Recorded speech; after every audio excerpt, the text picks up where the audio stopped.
Well, I hope you liked that little puppet show, um, telling the story of from John 9. This really, this really long episode, detailed episode of this exchange between. Hopefully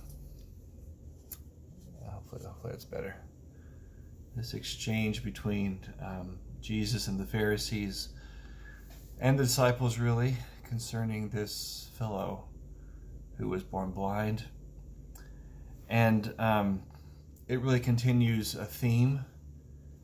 We're in the fourth Sunday of Lent, and 2 Sundays ago we had the story of Nicodemus, who was a teacher of the law and came to Jesus in the middle of the night, and he couldn't figure out really who Jesus was or why Jesus was the way he was, but he had an inkling that he was from God somehow, or at least a prophet.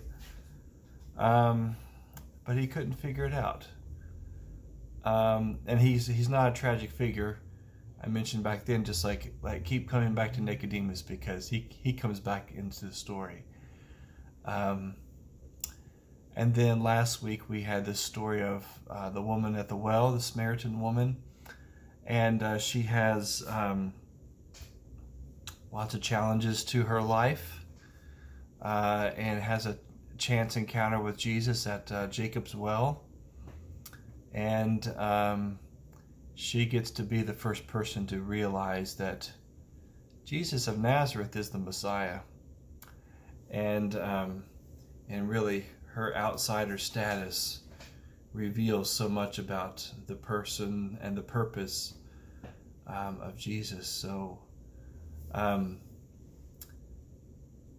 so she's someone who is invisible in society, and yet she gets to be the first to know and the first to see Jesus as Messiah. So we had this theme that's kind of continuing on, that like there's a real challenge over who gets to understand, who understands where God is and who Jesus is.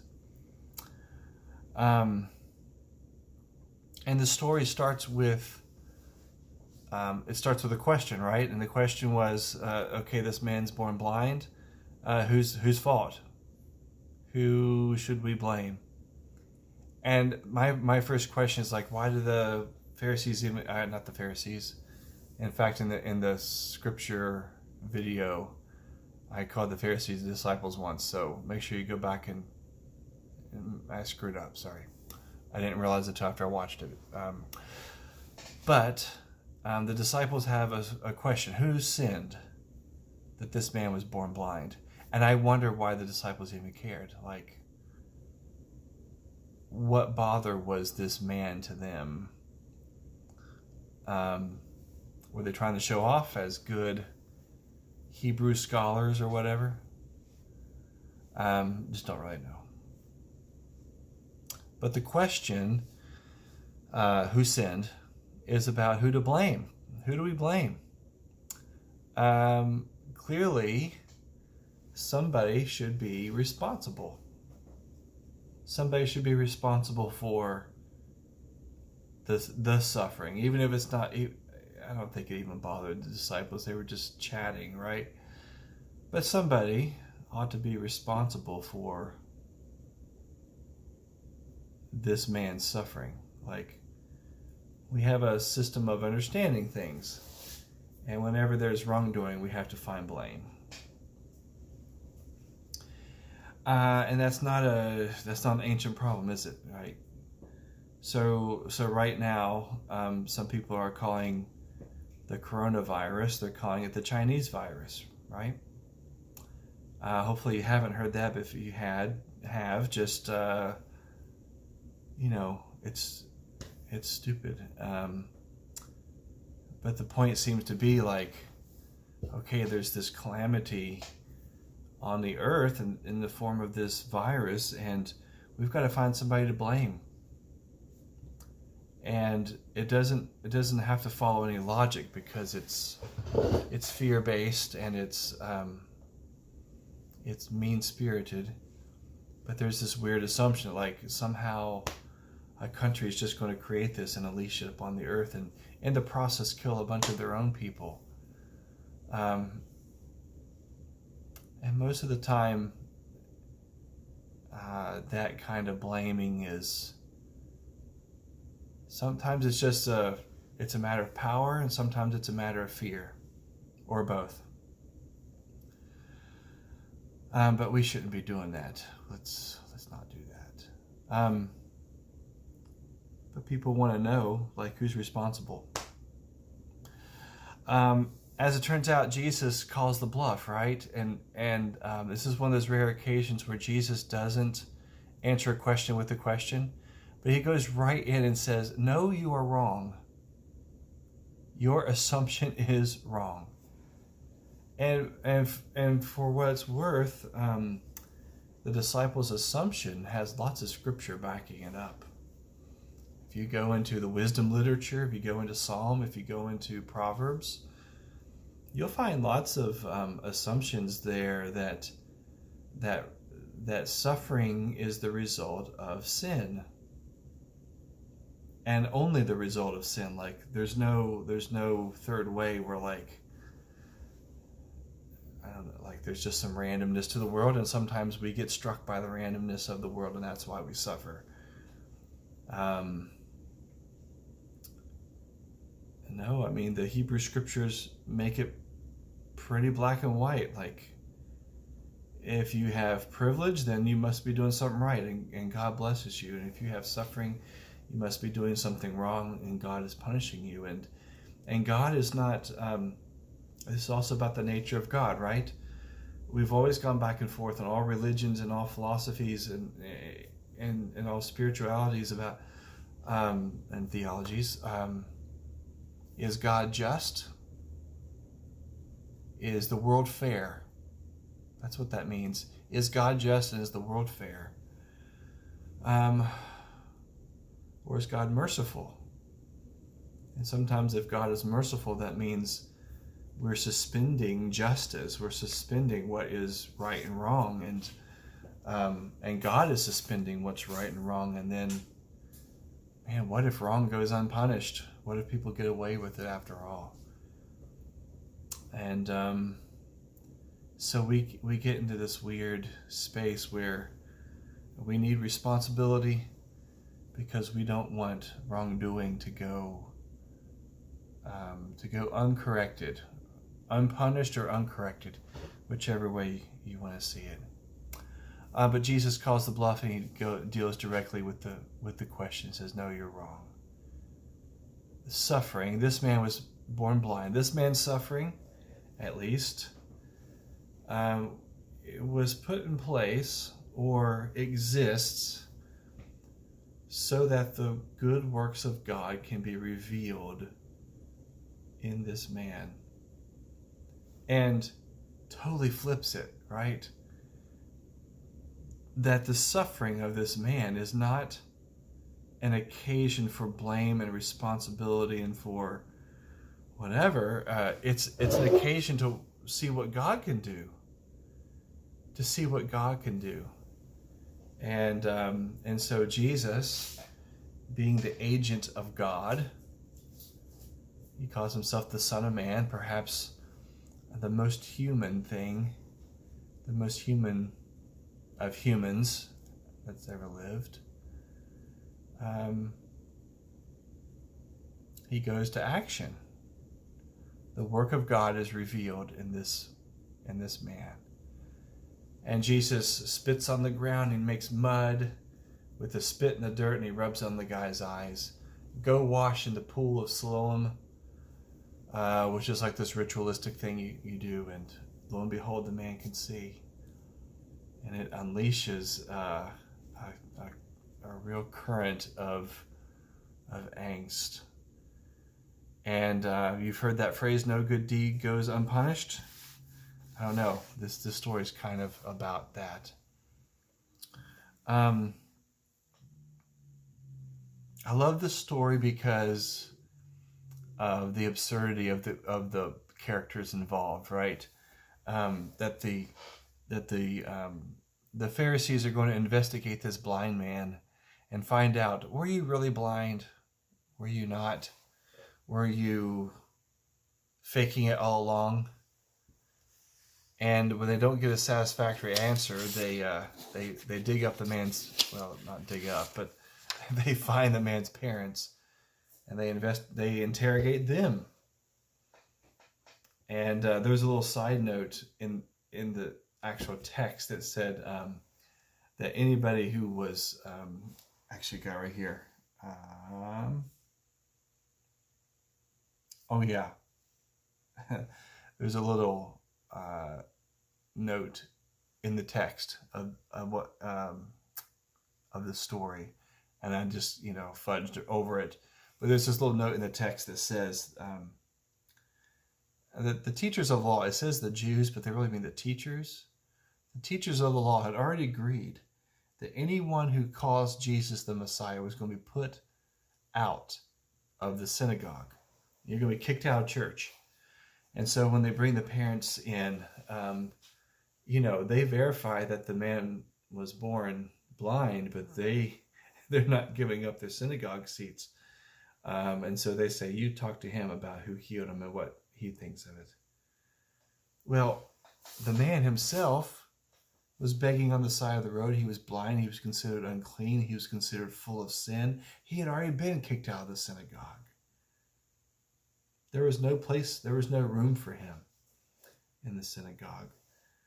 And for all the time that we spend in church, sometimes the people outside, and I mean really outside, can see things that we can't see.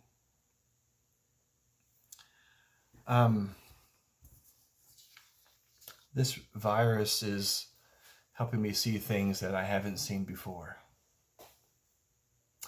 I think I mentioned it in the prayer video. I was just so tickled about these dolphins. These dolphins that have returned to the canals of Venice. And I'm just like, clearly, whenever the dolphins are happy, that's a good thing for Earth, right? And I'm not saying that I'm not saying the virus is good. I'm not, oh gosh. I might have to edit that. I'm not saying it's a good thing. But I'm saying what is being revealed now is a couple things. First of all, it's being revealed to me, at least in the canals of Venice and in the air pollution over Beijing and most other cities, probably our own city, just how harshly we treat the planet, and how quickly the planet wants to heal. So what are we going to do afterwards? What are we going to do when normalcy returns? Are we going to learn the lessons? Like maybe we shouldn't foul up the waterways and shouldn't foul up the air all the time. Maybe we should relax about how we're spending all of the energy. The second thing is being revealed is about the essentials, and that I mentioned that in prayer request too. And I love the expanding definition of what's essential. Not this past Thursday, but the week before, when things really hit the fan and we were all crowding out at the grocery stores.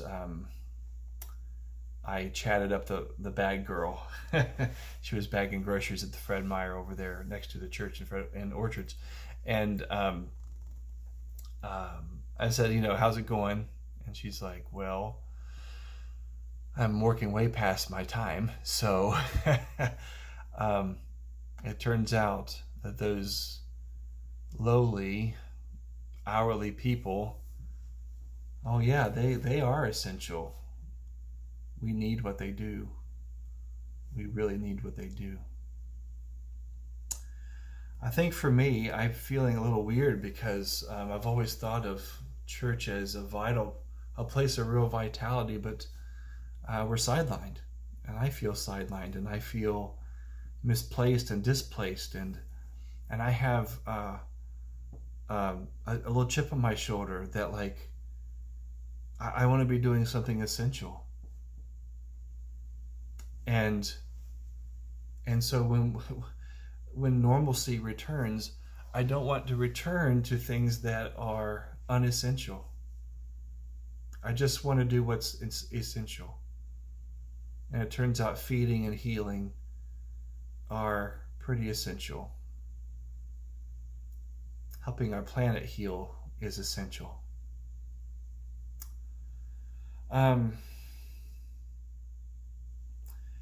It's Lent, and I really miss all of you.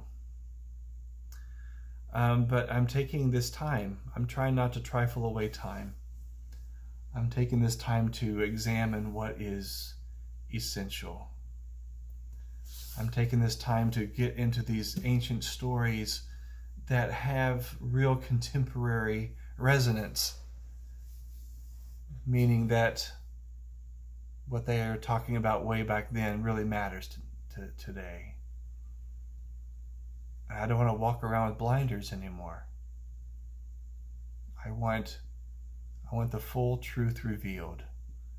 I want to live with truth. I want to live with honesty. I want to live with reality, and I want to live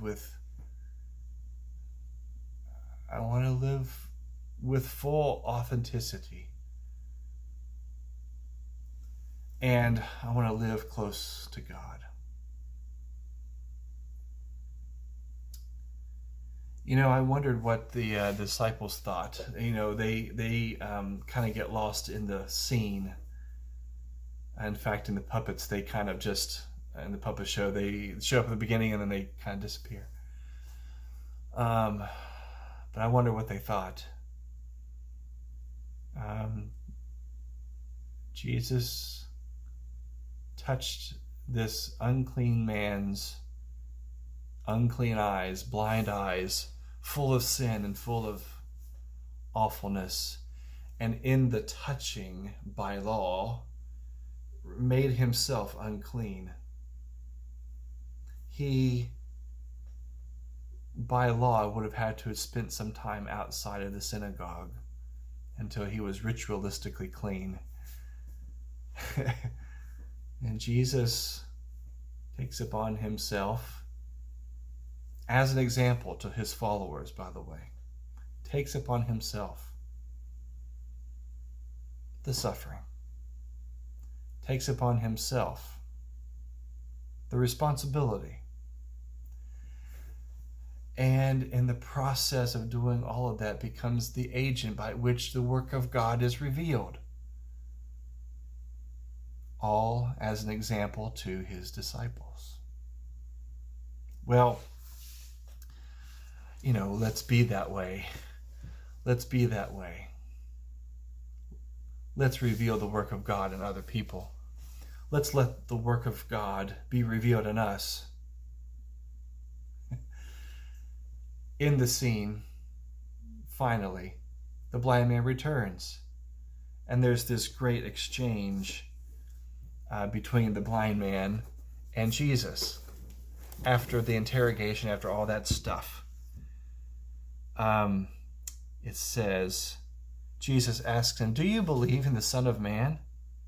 And this guy says, "Yeah, if you show him to me, if you show it to me, I will believe it." And Jesus says, and his word choice is important, "You have already seen. You have already seen the Son of Man." And he said, "Lord, I believe. Lord, I believe."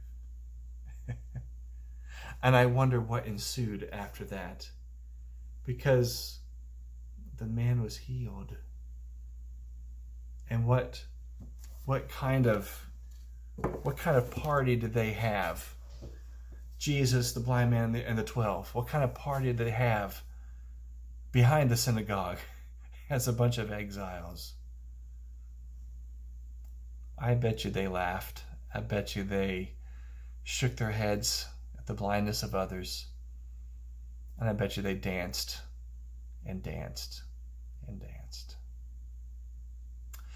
Well, I can't wait to see you all again, and there might be some dancing, even with these left feet of mine. I know there will be rejoicing, and I'm looking forward to the time in which we can worship together in spirit and in truth, with singing, with dancing, with great resurrection zeal, and we can live more authentically. May it be that way for you, and may it be that way for me. Thanks be to God.